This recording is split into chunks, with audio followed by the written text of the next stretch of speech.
India, home to the largest population on Earth, the engine of the fastest-growing major economy, a nation that seems fated, at least on paper, to rise as the world's next superpower. And yet, there is a paradox. But before we talk about that paradox, let's look at the other side of the story. Because India today is breaking records almost every month, the world's fourth largest economy, overtaking Japan this year with a GDP of more than $4 trillion, the fastest growing major economy on Earth, a nation of 1.4 billion people, home to the youngest workforce in the world. In space, India is reaching new frontiers. The Chandrayaan-3 landing proved it could touch the moon's south pole. Now, Gaganyaan, the first human space mission, is set to launch in December 2025. Back on the ground, engineering is rewriting records. The Chenab Bridge, taller than the Eiffel Tower, now stands as the world's highest railway bridge. Step by step, headline by headline, India is building its place on the global stage. These are not small feats. They are milestones that many developing countries can only dream of. But in 2025, the GDP per capita of India stands at just about $2,500. To put that into perspective, this is roughly the level where China was more than 20 years ago. Today, China's per capita income is 5 times that number. So the question that shakes every serious observer is this: if India has the people, the talent, and the ambition, what is holding it back? It is not population, it is not talent, it is not ambition, it is something deeper. Structural issues. And in those structures lie the answers. Because there are 3 fundamental forces that drag India down. And unless they are addressed, India's destiny will remain delayed. The first challenge: India does not save enough. India wants China's pace of growth, but its savings habits don't match the ambition. Unlike a builder, India saves less. Like a consumer, it spends more. History shows the pattern clearly. Japan, South Korea, China, every Asian economy that rose fast did so on one foundation: high domestic savings. Savings that built roads, factories, power plants. Savings that created jobs. Savings that reduced dependence on foreign capital. China is the sharpest example. In 2007, at 14% growth, its savings rate touched 45% of GDP. That mountain of capital built railways, highways, and entire industries. India, meanwhile, has stayed below 30%. And in development, that gap is more than numbers. It is the difference between momentum and missed opportunity. When domestic savings are low, capital becomes scarce. And when capital is scarce, dependence rises on foreign investors and even on Chinese funds to finance India's own roads and power plants. The problem isn't just about numbers, it's also about institutions. India's financial system is dominated by private banks. But these banks often shy away from rural India, the very heartland where most citizens live. China took a different path. Its state-owned banks had a single mission: mobilize every yuan, from the skyscrapers of Shanghai to the villages of Tibet, and channel it into nation building. India's difficulty is also political. Frequent election cycles encourage giveaways over reforms. Loan waivers, subsidies, quick transfers of cash. These measures may secure votes in the short run, but they weaken fiscal discipline and erode the habit of saving, leaving the country without the capital it needs for transformation. Now, in his 3rd term, Prime Minister Narendra Modi holds the political strength to reverse this trend. He can redefine how banks function.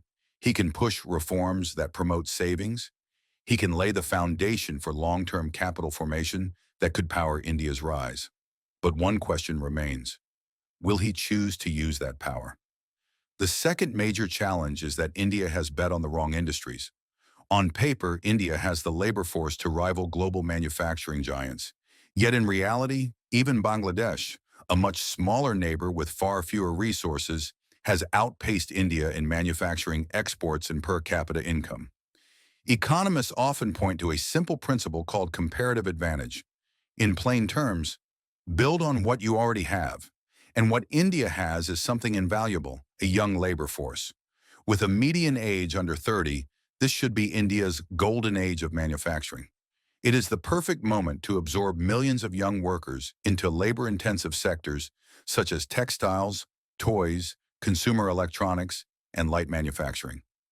This is the path China followed in the 1990s. First came light manufacturing, then large-scale exports. Capital and skills followed. Only after that did China move into heavy industry, but India chose a different route. Instead of focusing on labor-intensive industries, the country poured its efforts into capital-intensive sectors like steel, petrochemicals, and telecom infrastructure. These industries are important, but they demand massive capital and generate relatively few jobs. The benefits also tend to concentrate in the hands of a few conglomerates. In India, this meant industrial giants like Tata, Reliance, and Adani, with their deep political connections, became gatekeepers of opportunity. Meanwhile, millions of young Indians remained on the outside, searching for jobs that never came. China, by contrast, took the opposite approach. In the 1990s, Beijing cut subsidies to inefficient heavy industries and redirected resources to textiles, plastics, and electronics, sectors that could absorb labor at scale. The result was an export boom, rapid capital accumulation, and an entire generation gaining industrial skills.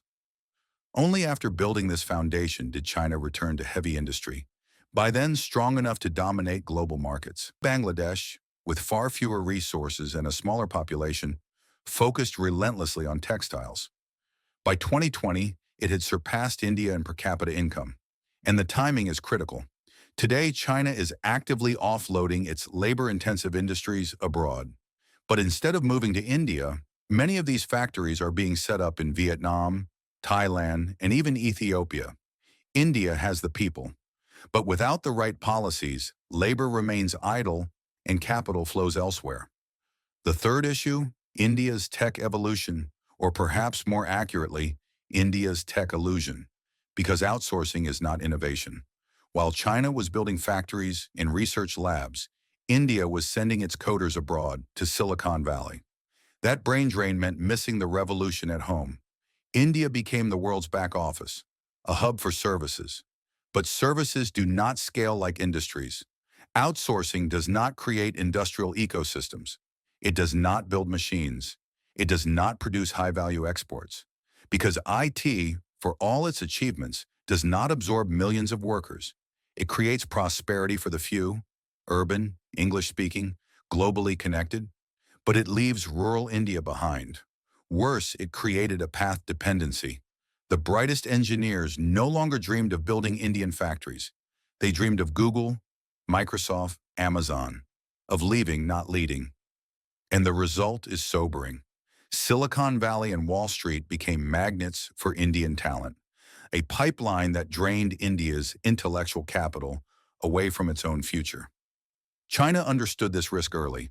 Since 2000, it poured investments into science and technology, biotech labs, robotics centers, universities with cutting-edge research. It launched programs to bring Chinese scientists back home. Today, China files more patents annually than the United States. If India does not channel its scientific capacity into domestic innovation, if it remains content as a service hub, then the dream of becoming a technological superpower will remain out of reach. And yet, this is not a story of despair. It is a story of crossroads, because India still has the time. It still has the population advantage. It still has the democracy that gives it resilience. It still has the global goodwill that attracts partners. The challenges are structural, yes, but they are not permanent. If India reforms its financial culture, saves like a builder. If it unlocks its labor force, manufactures like a workshop. If it turns its coders into inventors, innovates like a powerhouse, then the dream of superpower India is not distant. It is inevitable.